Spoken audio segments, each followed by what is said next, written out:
In ancient Egypt, life was good. But it was also fraught with inexplicable danger.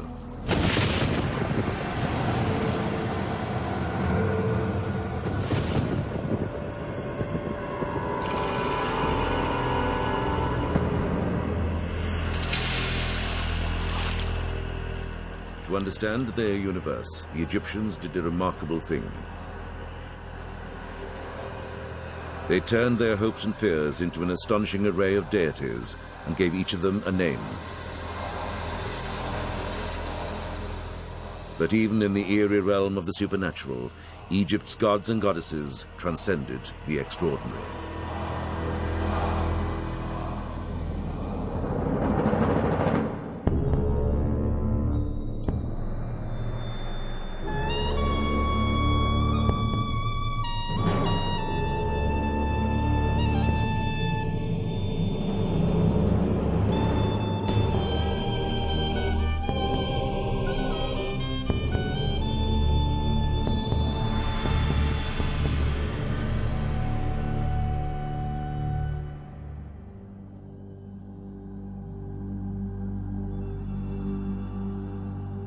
In Egypt, gods were plentiful, but they were also as complex and mysterious as the civilization that spawned them.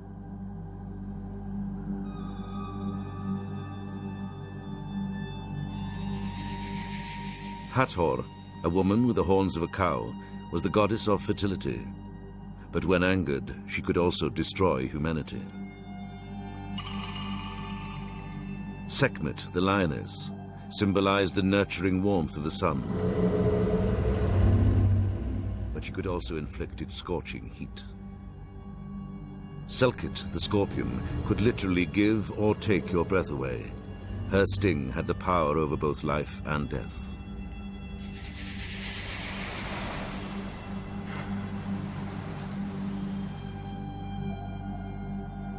The duality of the gods stemmed from an observation gleaned over thousands of years. The universe had both a good side and a bad.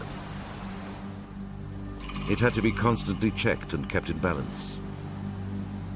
To maintain this delicate equilibrium, the Egyptians sought the help of the gods. Gods born at the beginning of time.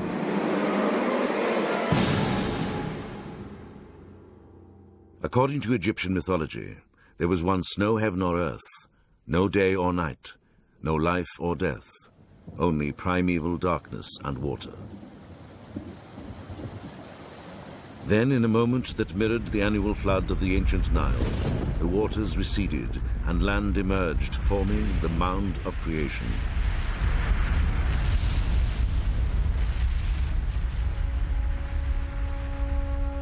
From there, the creator, Ra, the sun god, rose for the first time, casting his radiant light on the world.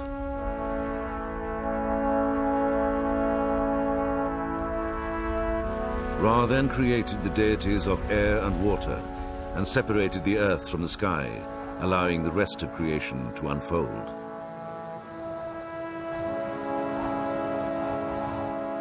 While a myth to explain creation is not unique, the Egyptian version was. To them, creation was not a single, isolated event, but an ongoing cycle of renewal to be repeated daily with the rising of the sun.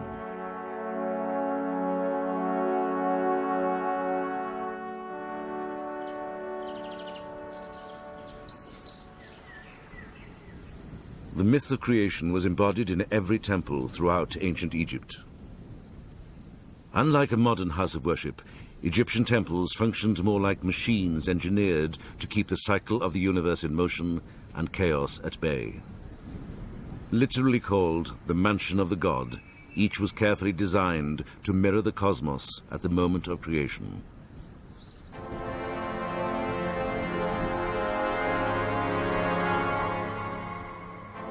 Two large towers, called pylons, flanked the entrance. Designed to represent the horizon, they were aligned so that the sun rose between them. To ward off evil, the pylons were decorated with recurring images of the pharaoh overpowering his enemies. Inside, bathed in the life-giving rays of the sun, was the courtyard. This was as far into the temple as ordinary people could go.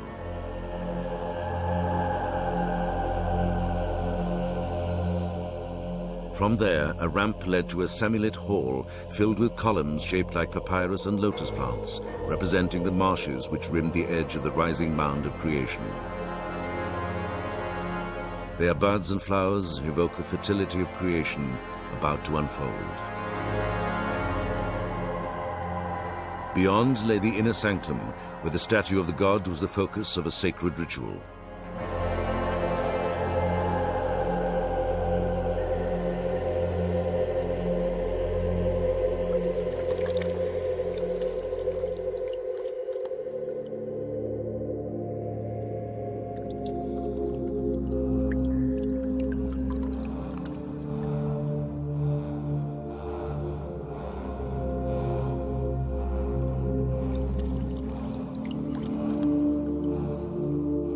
Each morning, just before sunrise, a priest, cleansed for purity and draped in white linen, lights a torch to guide him through the darkness. In the inner sanctuary, he cleanses the air with incense to awaken the god who resides in a shrine prepared for his earthly visits.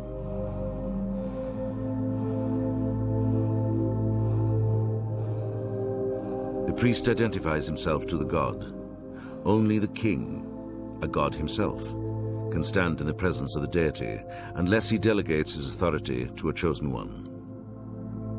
"It is the king who sends me," says the priest. Then the shrine is opened, the god is unveiled, and the moment of creation is reenacted once again as it was in the beginning of time.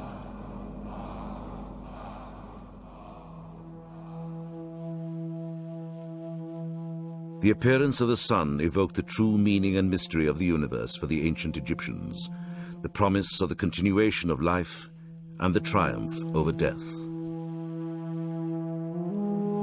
It also marked both the beginning and the end of an epic voyage. Every day, the sun god Ra travels through the sky from east to west in a solar boat on the waters of the celestial Nile. At night, he plunges back into the primeval waters of the abyss and descends into the netherworld, the domain of the dead.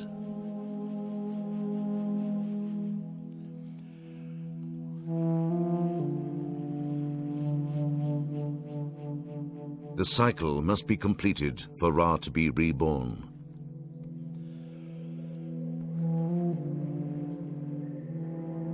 But the netherworld is a perilous place. Waiting to consume the god was a host of horrible demons. The worst was a creature named Apep.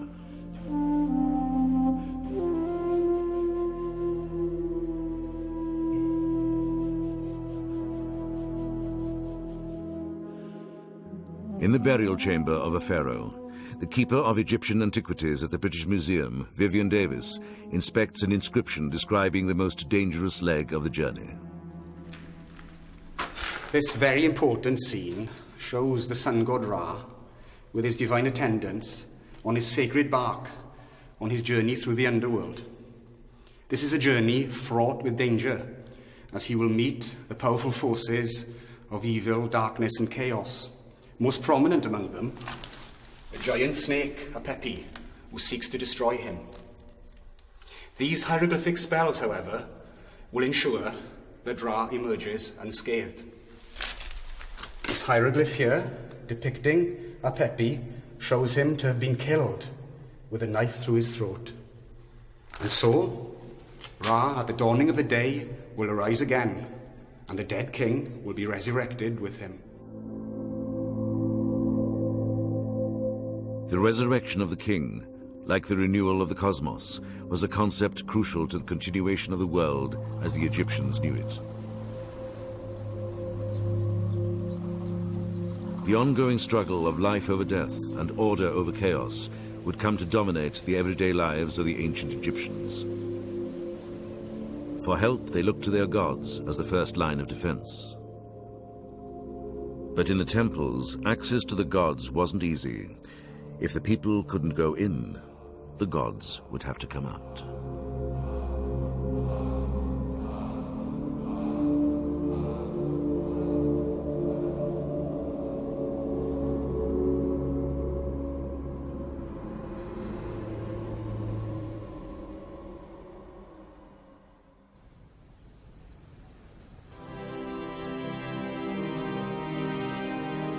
In the ancient capital of Thebes on the east bank of the Nile, the great temples at Karnak and Luxor stand testament to the power of the gods.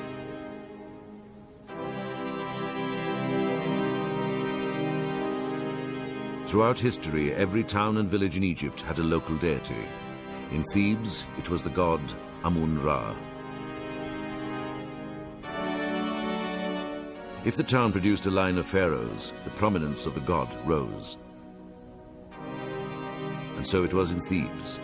Beginning in the New Kingdom around 1550 BC, Amun-Ra reigned as the king of all the gods of Egypt. His cult statue resided in the main temple of the state, the magnificent shrine at Karnak, the largest in the world.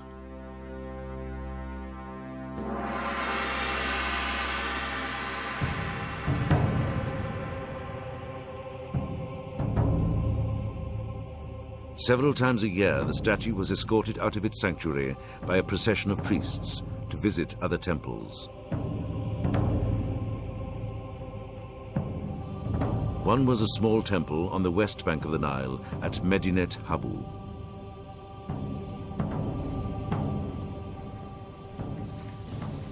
Peter Dorman of the University of Chicago's Oriental Institute is recording an inscription commemorating a meeting between the pharaoh and the god.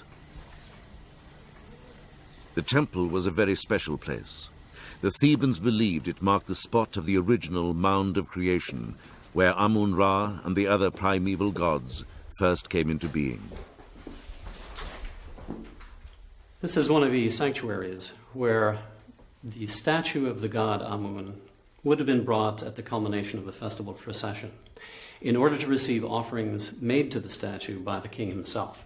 And on the wall of this sanctuary, we have an image of exactly the kind of offerings that would be made. Now, the figures on this relief have been hacked up during the medieval period for superstitious reasons. But aside from the hacking, we can see very clearly the figure of the king on the right and the figure of the god Amun on the left, seated on his throne, and between them an enormous pile of offerings consisting of jars of perfumed oils, cuts of meat, different types of loaves of bread, vegetables. Below, a slaughtered carcass of a cow. The king, of course, is the representative of mankind, and by offering the fruits of the earth to the god, enabled the god to reciprocate by offering important things back to the king, such as eternity as kingship and the years of eternity upon the throne. And in this fashion, the offering would reconfirm the creation of the world for another year.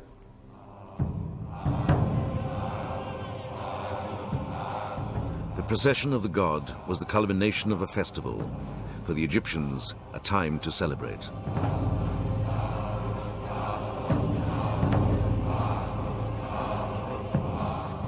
Borne aloft in a ceremonial boat, the statue of Amun-Ra was carried down the avenue of sphinxes to the temple of Luxor.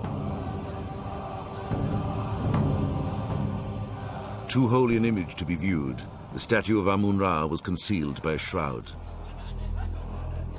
Along the way, specially built chapels filled with offerings provided rest stops for the god and the priests, while vendors lined the route supplying food to the masses.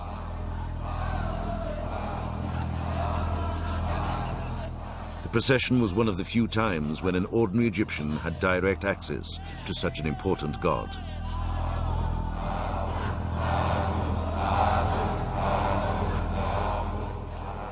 Communication came in the guise of an oracle. As the procession drew near, a petitioner would dash in front of the boat and call out a simple yes or no question to the god. Will an unpopular foreman be removed from the job? Will a loved one return from a journey safely? Should I buy this cow? A step forward signified yes. A step backward meant no.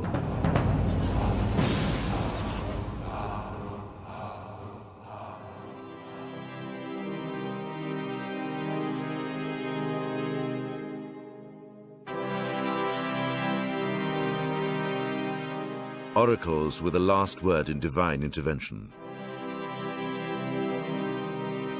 The kings consulted them on the most important matters of state, war, a foreign expedition, or even the succession.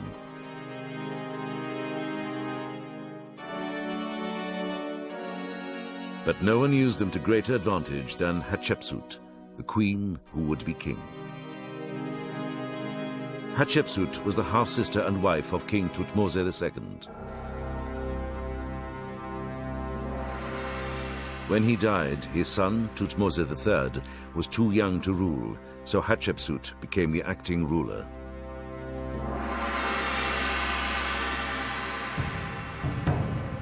But the ambitious queen had other plans. She donned the trappings of kingship and had herself crowned pharaoh.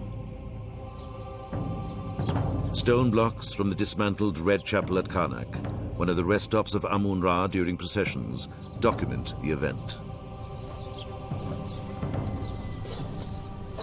These blocks show the important gods of Egypt crowning Hatshepsut as king. Interestingly enough, the hieroglyphs that accompany the scenes sometimes refer to her as a woman and sometimes as a man. But the figures always show her as a man. Take this scene here. She's being crowned by the god Amun-Ra with the goddess Hathor in attendance. She is wearing the usual royal attire, in this case the Atef crown, the royal beard and the Shendid kilt. But you can see that her body is that of a male. This was very important for her, because the king of Egypt, the ruler of Egypt, always had to be a man. To sanction this extraordinary move, Hatshepsut seized the moment.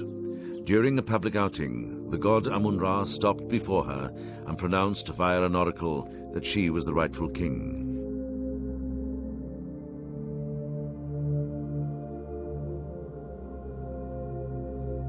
Whether by divine intervention or human manipulation, the oracle carried the weight of truth. What was good for the gods was good for Egypt.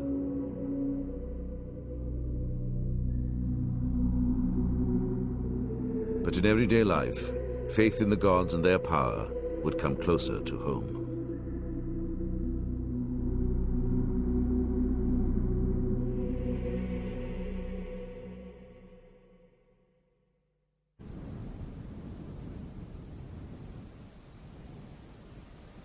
"1,400 years before the birth of Christ, this desert village, now called Deir el-Medina, was the home of the craftsmen who built the tombs in the Valley of the Kings.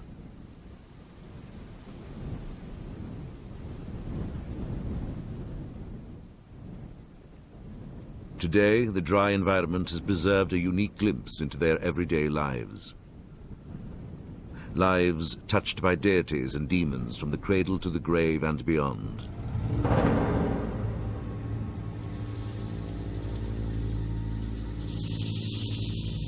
The greatest threat to life came at birth. At a time when 1 in 3 Egyptian babies died, pregnant women were considered magnets for demons.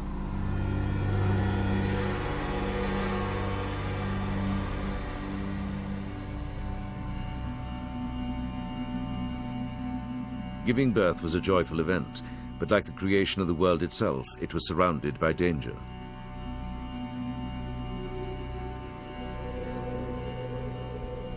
On the day of delivery, the mother-to-be retired to the outside or the front of the house to prevent demons from overrunning the place. In many homes, archaeologists have identified what may be a birth box. Built to protect and shelter the mother and child, it was decorated with a parade of fierce-looking deities.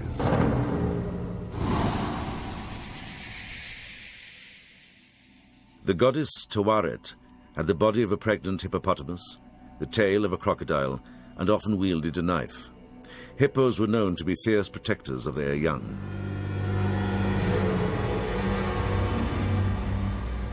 The god Bes was a bow-legged dwarf with the mane of a lion and a protruding tongue, a gesture meant to intimidate enemies. As the birth drew near, a wand, made from the tusks of a hippopotamus and adorned with figures of Tawaret and Bes and other defending powers, was used to draw a protective circle around the bed, and later around the crib of the newborn baby.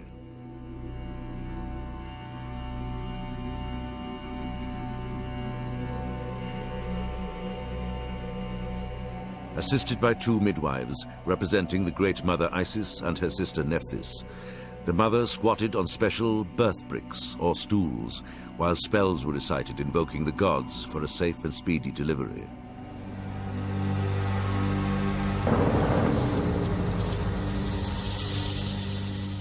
A magician called a knower of things presided over the rituals.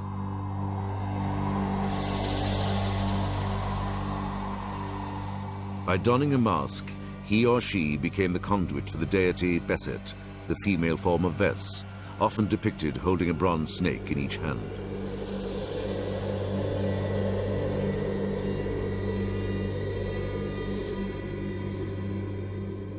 Ivory clappers frightened away any lingering danger.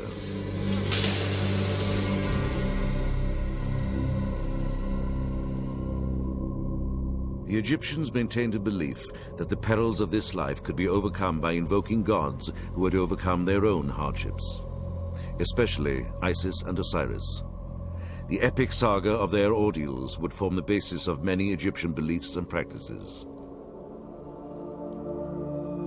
According to the myth of creation, Osiris, the great-grandson of the creator, Ra, inherited the right to be king.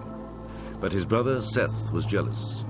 To gain the throne for himself, he lured Osiris into a coffin, slammed it shut, and threw it into the river. Isis, Osiris's wife and sister, went in search of her dead husband. When she found him, she used her magical powers to bring him back to life. But Seth was undaunted. Resorting to butchery, he chopped his brother up and again hurled him into the river. Isis recovered enough pieces to conceive a son. Osiris then descended into the underworld to become king of the dead, while Isis hid in the marshes to protect her newborn child, Horus, the rightful heir.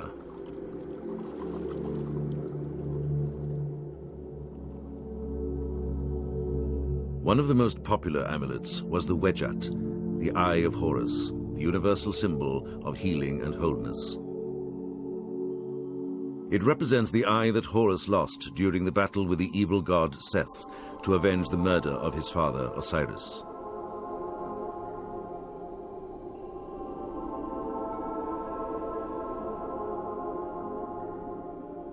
Amulets were common to ward off evil and promote good luck. The Ankh, the hieroglyph meaning life, was a powerful symbol of protection.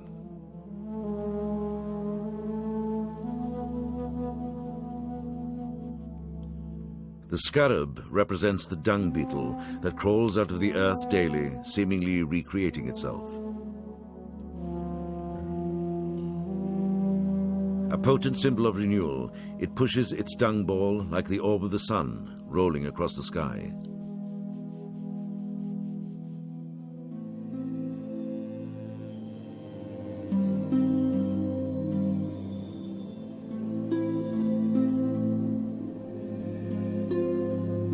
Amulets could also be spells written on a piece of papyrus worn around the neck.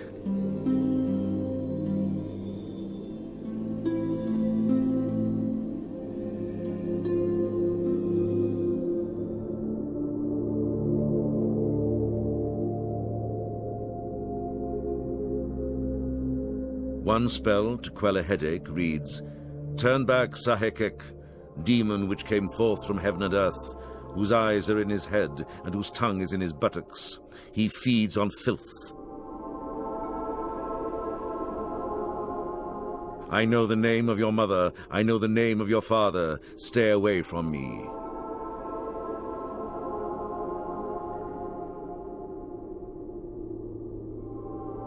But the cause of an illness or adversity was not always clear. Perhaps the gods had been offended.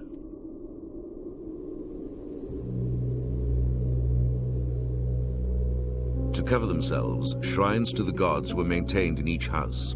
The workmen at Deir el-Medina could worship the deities of their choice. A favorite was the snake goddess, Meret Seger, she who loves silence.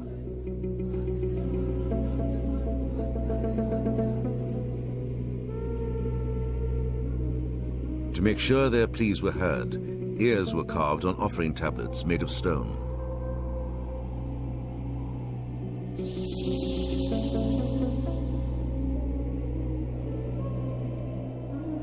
Poisonous snakes were common in the desert. On the theory that what could harm you could also be used to help you, the Egyptians deified the spirits of dangerous animals and invoked their help and protection.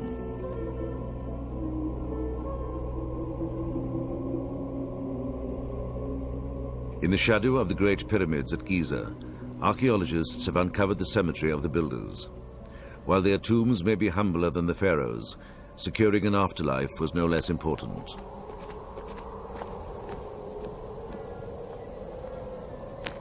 In one, Zahi Hawass, the director of the Giza Plateau, has found a curse left by an artisan named Peteti. This tomb is for one of the artisans who worked in building the pyramids since 4,600 years ago. As we see, his name was Peti. He built his tomb, what's left over of building the pyramids. He saved maybe big piece of limestone like that, and he wrote in this big limestone block a very interesting inscription, a curse inscription. Listen what he's saying here. He said, from the left, listen all of you. I never did anything wrong in my life. This is why the gods likes me. If anyone will disturb my tomb, he will be eaten by the crocodile, the hippo, and the lion. His wife, in the other side, left the same inscription, but she added more hair and the scorpion and the snakes. And this is to show that women only in the past take revenge more than men. The dead could be spiteful, but they could also be powerful allies. Because demons and deities resided in the underworld, villagers set up household shrines and made offerings to their ancestors.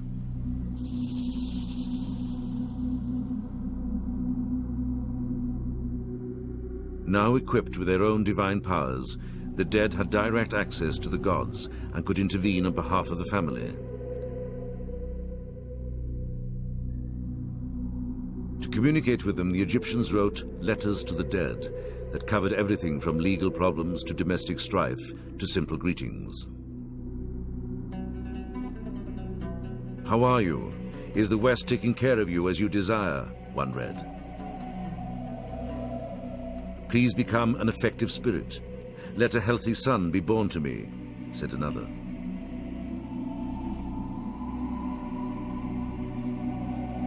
But not all ancestors were willing to intercede. Those who may have been slighted in death or bore a grudge in life could come back to haunt the family.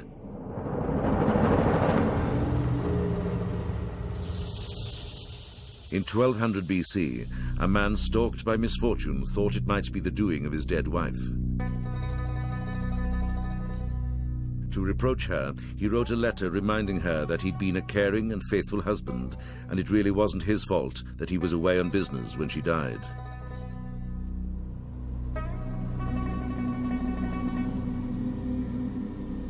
Whether she was guilty or not remains to be seen. Identifying malevolent spirits and pernicious demons was tricky business at best. But on the final journey into the afterlife, there was no room for error.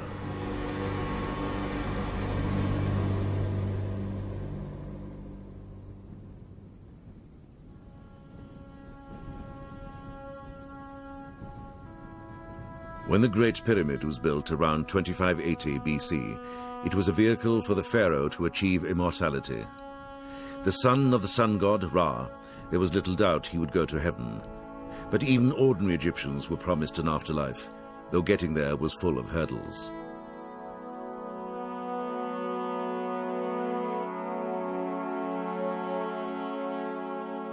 The secret of immortality lay in the myth of resurrection.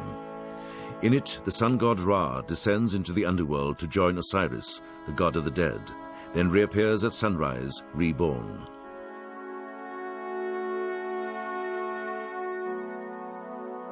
Because the journey was a treacherous one, the Egyptians compiled a list of magic spells called Book of the Dead.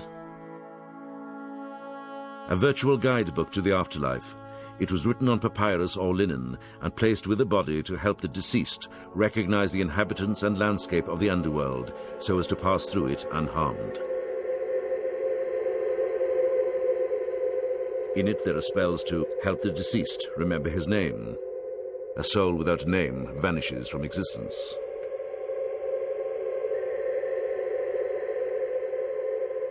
One to sail a boat across the celestial river. To guide him through the proper responses on the day of judgment. To reunite a corpse with its human-headed soul.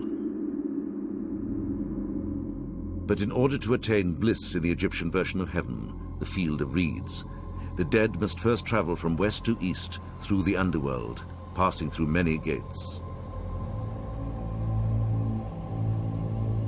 Each gate was guarded by a demon who devoured the souls of those destined to die.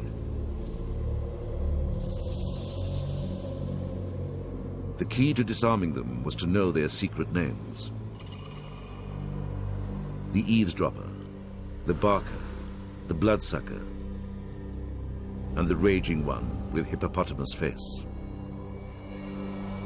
But the deceased were not the only visitors to the realm of the dead. At night, sleepers and dreamers also descended into the underworld to commune with the gods. A dream was believed to be a revelation of truth, and its symbolism, though not always clear, was an omen of good or bad. To find out which, the Egyptians consulted specialists who were gifted at interpreting dreams. One celebrated scribe at Deir el-Medina, named Kenher-Kopshef, owned his own book of dreams. The only one ever discovered, it contains reams of ready-made interpretations.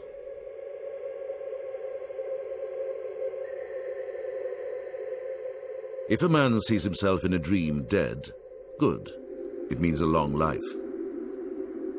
If a man sees himself in a dream, his bed catching fire, bad.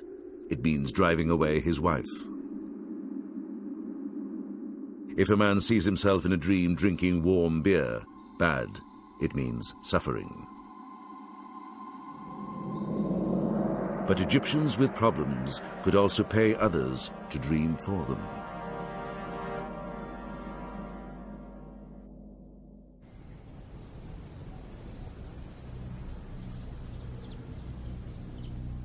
By 300 BC, dreams were an industry in ancient Egypt, and interpreting them, big business. Not far from the pyramids at Saqqara, outside modern Cairo, a priest named Hor left a remarkable record of his career.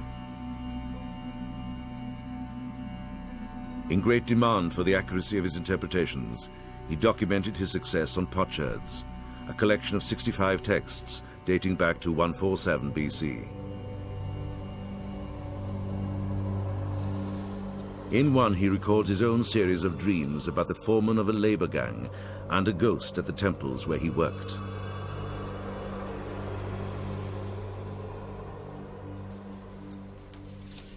Egyptologist John Ray of the University of Cambridge has translated Hor's text.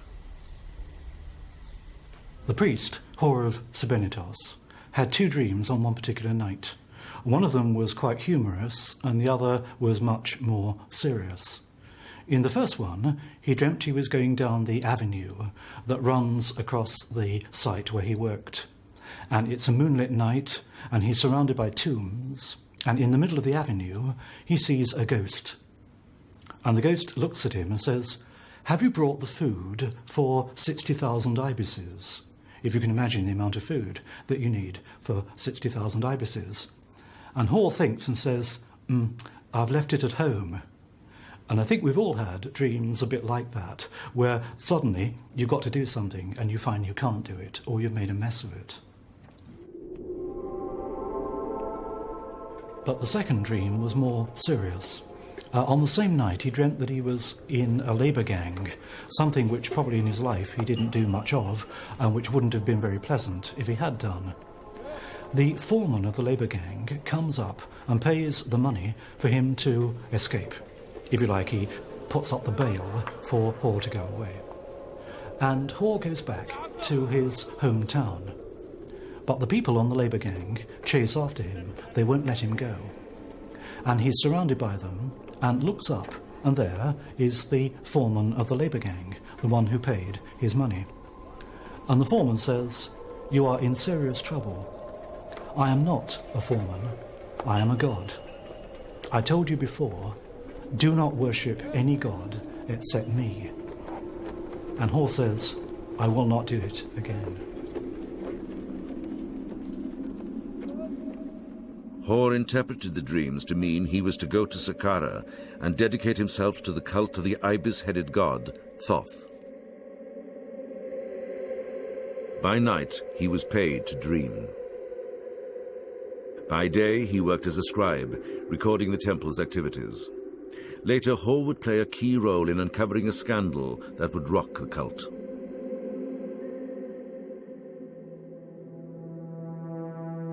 Each year, thousands of pilgrims burdened by problems or difficult decisions came to Saqqara to elicit help by purchasing mummified animals to serve as messengers to the gods. The animals represented deities held sacred by the Egyptians.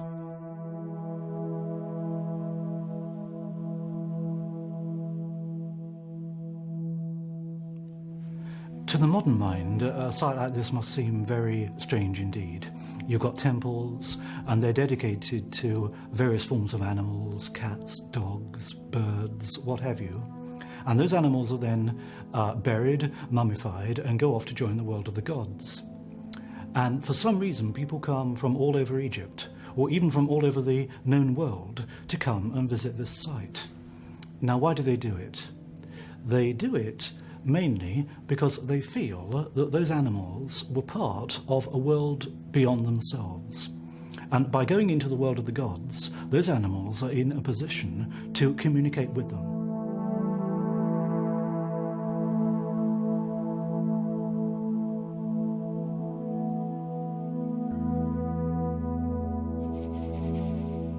Thoth was the god of knowledge and writing. Horus, the hawk god of the sky, was the avenger of his father, Osiris. While most of the great temples of Egypt remained off-limits, animal cults were readily accessible to the masses.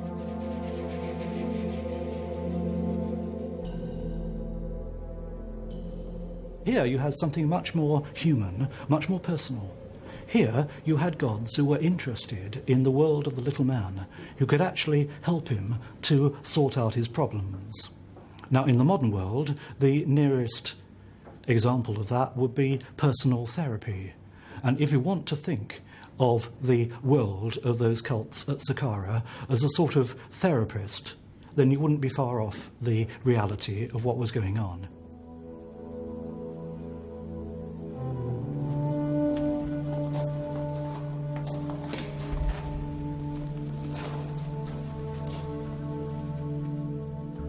Below the cult temples, a series of catacombs are jammed with jars containing the mummies of the animals sacrificed to the gods.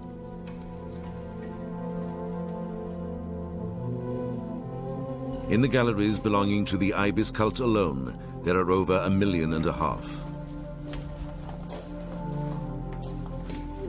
A team of archaeologists led by Paul Nicholson of the University of Wales, working for the Egypt Exploration Society, has been exploring the catacombs to document the extent of the cults. Ibises were once one of the most common birds in Egypt. But at Saqqara, they were bred in captivity on a lake near the cult temple, carefully tended by priests. When they were needed, they were killed and mummified.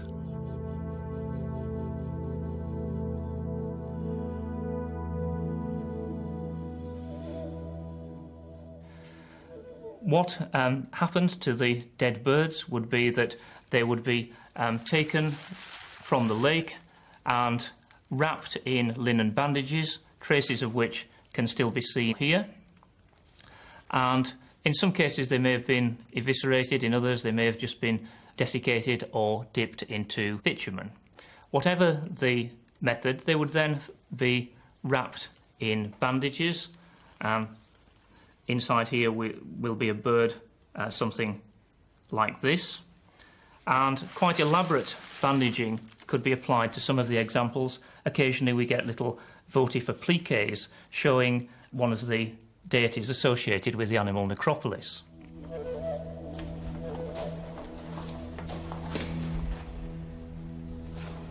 The sheer magnitude of the mummies at Saqqara suggests an industry ripe for corruption.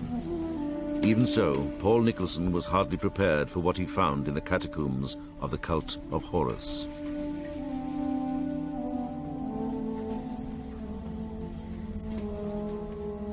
We know that roughly the same process went on for the mummification of the hawks.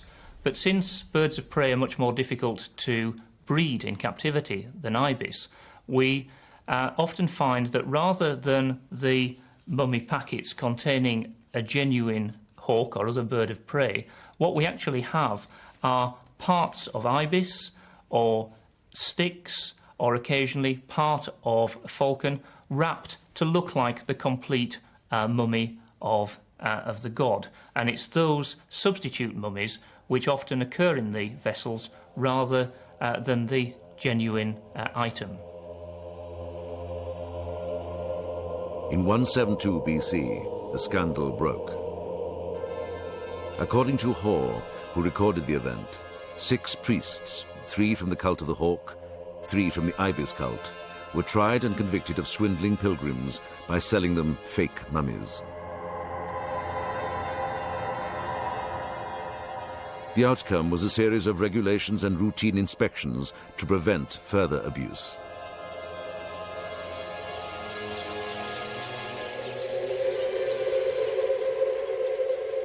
While millions of creatures continued to be sacrificed at Saqqara, elsewhere the death of one special animal was a call for national mourning. At a temple in Memphis, a bull called the Apis was believed to be the incarnation of Ptah, the creator god of Memphis, one of Egypt's most important deities. In death, it was afforded all the rituals of a king, beginning with a process of mummification.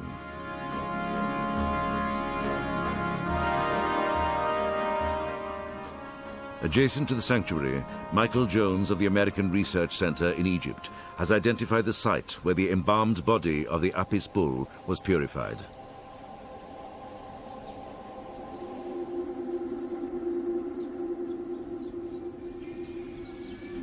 This magnificent lion bed is made of alabaster, a stone which was associated in the ancient Egyptians' minds with purity and cleanliness, which suggests that the actual dirty work that prepared the bull's body for mummification was done elsewhere, in another building somewhere else, and that this would have been used for the ritual purifications which were the final stage, preparing the bull's mummy for its burial in the Serapeum at Saqqara.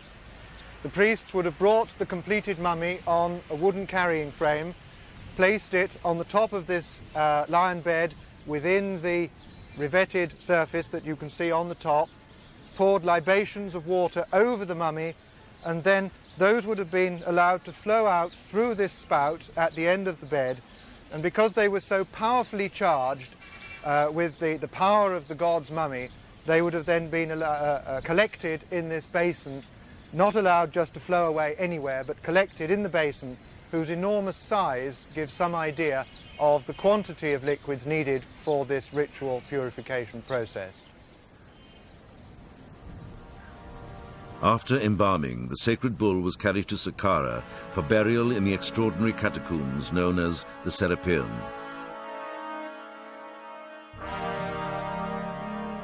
Here, a gallery several hundred feet long opens onto 28 massive chambers, each dwarfed by a giant sarcophagus carved out of a single block of granite weighing up to 80 tons.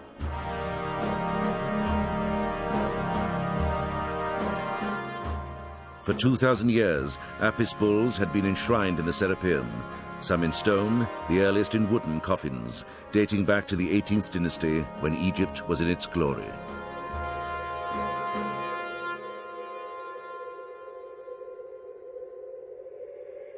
But ironically, animal cults would reach their zenith after Egypt was conquered, first by the Assyrians, then the Persians, and finally the Greeks. Egyptologists now suspect their rise in popularity was the direct result of an identity crisis.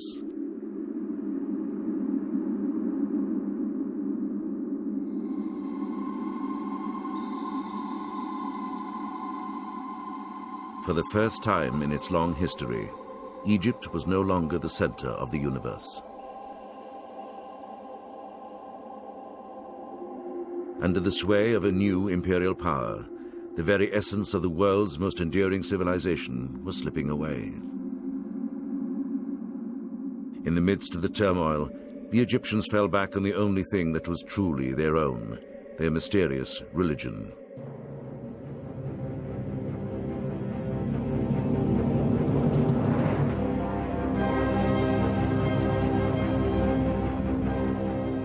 To a world that no longer envied their ancient culture, they were asserting by their devotion.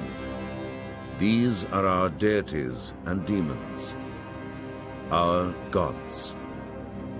They are who we are. They are what set us apart. For 3,000 years, they are what made us Egyptians.